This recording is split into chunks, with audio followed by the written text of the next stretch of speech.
दोस्तों नमस्कार। कुछ अपडेट्स आपसे शेयर कर रहे थे। कुछ बैंक वाले, तमाम हमारे रिटायरी साथी, कुछ और पुराने रिटायरीज यानी कि सुपर सीनियर्स, कुछ अन्य विभागों के लोग, यहाँ तक कि LIC के लोग और भी एक आध विभाग के लोग, वो हमको फ़ोन करके कभी कभी पूछते हैं, भाई साहब इतने साल हो गए हम लोगों के मुकदमों को, क्या हो रहा है कि सुना भी जाएगा कि नहीं सुना जाएगा। अच्छा, बैंक वालों की स्थिति तो और ज़्यादा ख़राब।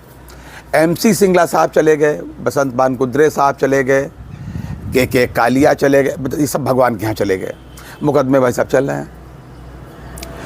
अब पिछली बार भाई साहब जब मुकदमा हमारा 2 नंबर पे सीरियल पे आ गया डेली लिस्ट में, और तब भी उसका नंबर नहीं आया, इससे लोग काफ़ी निराश हुए। खैर, अब ये कोर्ट का सिस्टम है भाई, तमाम केसेस पहले लगे हुए थे, मैं बता चुका हूँ आपको पहले। जो आर्डर वाले केसेस थे, बेल वाले केसेस थे, अति महत्वपूर्ण केस थे, हमारा 2 नंबर पे था। तो पहला केस सुना गया भाई, तब तक 4 बज चुका था, 4 से ज़्यादा बज गया था। तो फिर हमारा केस का नंबर ही नहीं आया, कोर्ट एडजर्न हो गई। बहरहाल अब जो लगा है डेट वो है 9 अप्रैल।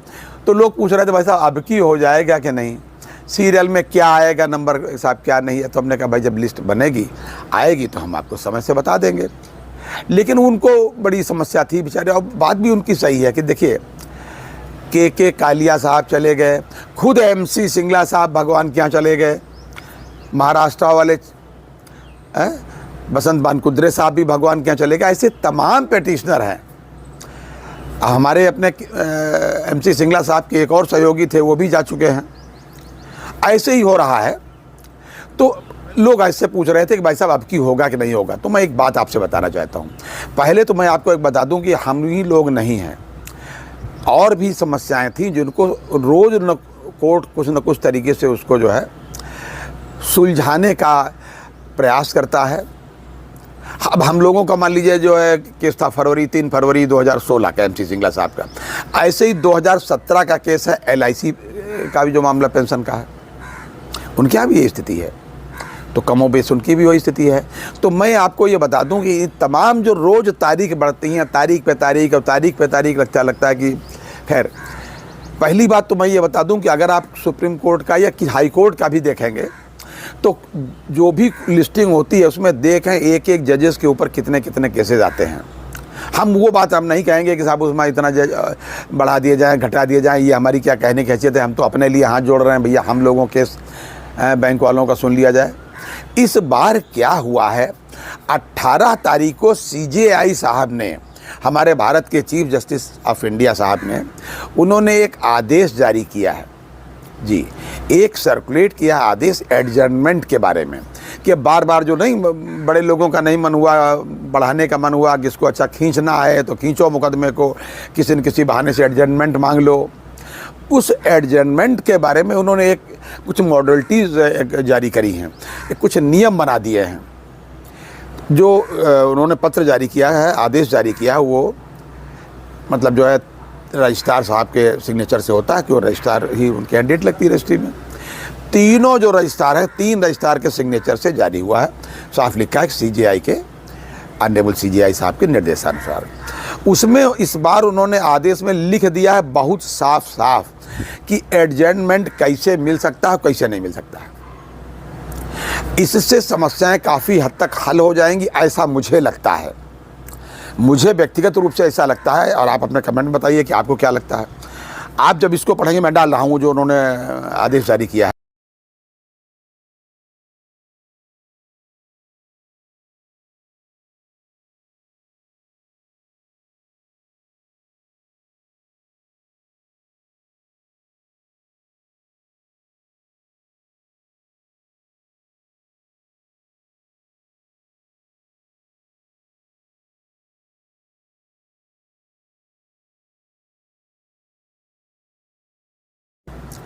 उसमें भाई साहब उन्होंने सीधे सीधे कहा है कि कम से कम 1 दिन पहले आपको जो है अपने लेटर ऑफ एडजर्नमेंट जो है उसको आपको कोर्ट को भेजना है। वो भी ऐसा नहीं कि वहाँ जाइए दे आइए। वहाँ जो NIC होती है, चीफ जस्टिस ऑफ इंडिया की, सुप्रीम कोर्ट की, उसमें आप मेल करेंगे 1 डे बिफोर। और ऐसा मेल करेंगे भाई साहब कि जो 11 बजे से पहले, 1 डे बिफोर 11 बजे से पहले आपको करना है। दूसरी बात यह है कि इसकी कॉपी आपको जो दूसरे जो अपोजिट वाले हैं, रिस्पॉन्डेंट अगर वादी हैं तो प्रतिवादी को, प्रतिवादी हैं तो वादी को आपको देना पड़ेगा, ठीक। और जिसको, जैसे आप वादी हैं आपने दे दिया प्रतिवादी को, उनको 1 घंटे के अंदर, यानी कि 11 बजे तक सुबह दे देने की बात कही गई है एडजमेंट की एप्लीकेशन, और 12 बजे तक उनको ऑब्जेक्शन रेज कर देना है, तो उस पर भी विचार किया जाएगा। दूसरी बात यह है कि एडजमेंट कैसे कैसे होगा, कौन कौन के केस में किस किस प्रकार से ले सकता है। फ्रेश केसेस में तो उन्होंने बता दिया कि इस तरीके से लिया जाएगा जी, कि किस और कौन कौन ले सकता है। यानी मुंशी जी को भेज दिया, मुंशी जी अपनी केस, ऐसा नहीं है, AOR से नीचे नहीं, पार्टी खुद या AOR, मतलब जो जिसका मुकदमा है वादी प्रतिवादी वो, या AOR से नीचे नहीं, एडवोकेट ऑन रिकॉर्ड जो होता है सुप्रीम कोर्ट में, वो इसको लगाएंगे। दूसरी बात यह है, उन्होंने साफ कही है कि किन किन कारणों से लगाएंगे। अच्छा, कैसे लगाएंगे? सीधा सीधा प्रोफार्मा एक दिया उन्होंने, एक एनेक्सर भी उसके साथ जारी किया है। उस एनेक्सर में साफ साफ लिखा है जी कि कौन करेगा कौन नहीं करेगा, किस किस हिसाब से लिखा है। बहुत साफ लिखा है कि आप इसका कारण बताएंगे, एडजमेंट का आप जो है कारण बताएंगे। एक तो यह है कि 1 डे बिफोर होगा, 11 बजे के अंदर होगा सुबह। दूसरे को कहा है कि आप दूसरी पार्टी को कि साहब आप 12 बजे तक ऑब्जेक्शन रेज कर दीजिए। इधर इन्होंने सीधी सीधी बात कही है कि आप कौन कौन से जो कारण हैं, जस्टिफाइड कारण आप बताइए। कारण बहुत जस्टिफाइड होना चाहिए, जैसे किसी की डेथ हो गई हो, किसी का स्वास्थ्य खराब हो गया हो, इस तरीके की बातें, इससे नीचे नहीं। पार्टी का या वकील साहब का। इसके पहले एडजमेंट कितने ले चुके हो जी। दूसरी बात यह है कि, और बिंदु इसमें अगली और बात इसमें यह है कि इसके पहले जो एडजमेंट आप ले चुके हैं उसकी संख्या बताएं, और अगली तारीख आपको क्या चाहिए। ये नहीं आप कहते हैं 6 महीने बाद की तारीख चाहिए हमको, ये सब नहीं चलेगा जी।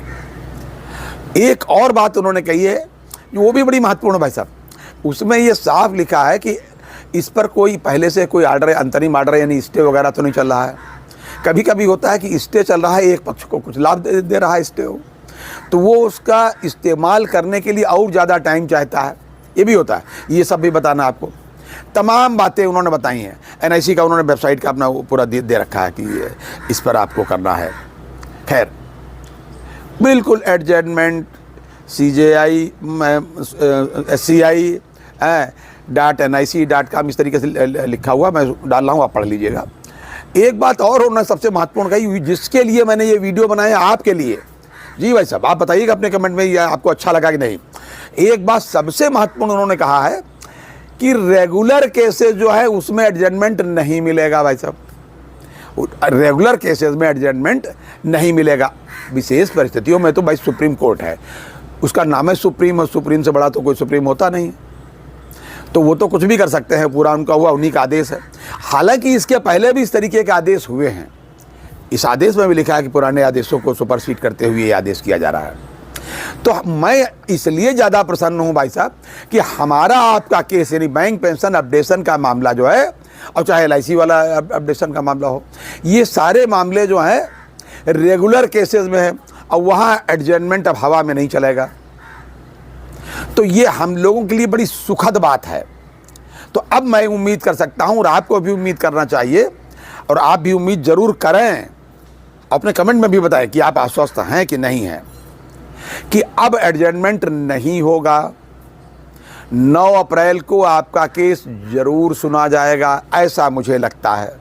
और आप पुनः आश्वस्त करता हूं आपको कि ऊपर वाले के यहाँ, भगवान के यहाँ और सुप्रीम कोर्ट पे भी देर है लेकिन अंधेर नहीं। तो अब हम लोग ज़्यादा प्रसन्न हो गए कि चलो भाई, MC सिंगला साहब नहीं है, उनका आशीर्वाद हम लोगों के साथ है। के कालिया साहब नहीं, उनका सबका आशीर्वाद हमारे साथ है। बसंत बानकुद्रे साहब नहीं रहे, उनका भी आशीर्वाद हम लोगों के साथ है। ऊपर से बैठ के देख रहे होंगे। और MC सिंगला साहब के एक और सहयोगी थे, वो भी जा चुके हैं, जिन्होंने आपस में मिलजुल करके सब लोग करते हैं। खैर, तो इस बार 9 तारीख को केस आपका ज़रूर लगेगा और ज़रूर पूरा सुना जाएगा, क्योंकि बहुत ज़्यादा बिंदु बचे नहीं उसको डिस्कस करने के लिए। एक बिंदु सबसे महत्वपूर्ण है भाई साहब, केवल ये कि प्रोविज़न है कि नहीं है इतना प्रूव करना है। कितनी देर लगती है हमारे डॉक्टर सिंघवी साहब को। खैर भाई, ये अभी तक का अपडेट था, मैंने कहा मैं आपसे शेयर करूं। मन हमारा बड़ा प्रसन्न हो रहा था, लोगों के फ़ोन भी आ रहे थे भाई साहब कि होगा कि नहीं होगा। अरे मैं कहता हूं बिल्कुल होगा भाई साहब। अब तो CJI साहब ने आदेश कर दिया ये, और आदेश आपको जो है आश्वस्त करने के लिए क्या है, हो सकता है हम ही लोगों को वजह से किया हो, ये हो सकता है भाई ऊपर वाले की इच्छा हो। ये था अभी तक का अपडेट। अगली बार फिर किसी अपडेट के साथ हाजिर होते हैं, तब तक के लिए इजाज़त दीजिए। और हाँ, अपनी भाई साहब सेहत का पूरा ध्यान रखिएगा। जय हिंद, जय भारत, नमस्कार।